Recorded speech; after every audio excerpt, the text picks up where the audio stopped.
Yves Caldor, 4 juillet 2011. Bonjour Yves. Bonjour Stéphane. Alors, première question, comment allez-vous? Mais moi je vais bien, et vous-même? Très bien, on profite d'un nouveau cadre bruxellois, un café. Parlez-nous un peu de ce café justement. Je sais pas si c'est nouveau, en tout cas le Sirio, sauf erreur, c'est l'un des plus anciens estaminets bruxellois. D'ailleurs tu peux regarder, il est c'est vraiment de l'art déco. Non, je recommence. Ça c'est une grosse erreur, faudra couper ça. Donc c'est de l'art nouveau. C'est de l'art nouveau, mais très kitsch. En fait, c'est vrai que c'était un peu chargé.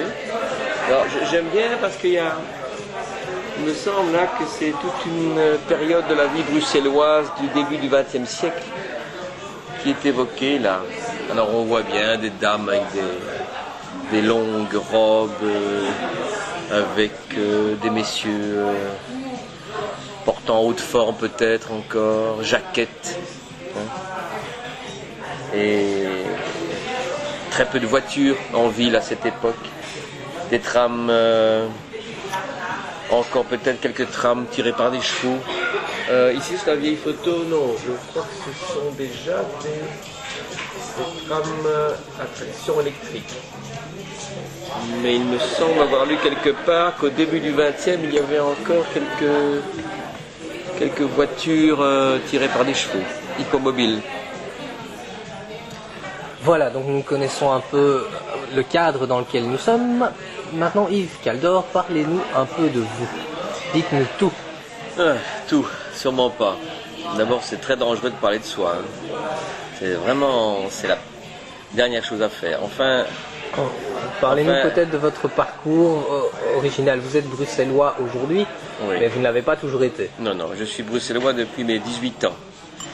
Alors, d'ailleurs, c'était pour moi une grande joie quand j'ai découvert Bruxelles et j'aime toujours cette ville. Non, je suis arrivé donc à Bruxelles pour mes études supérieures. J'avais donc auparavant eu un parcours, on va dire, belge depuis mes 12 ans.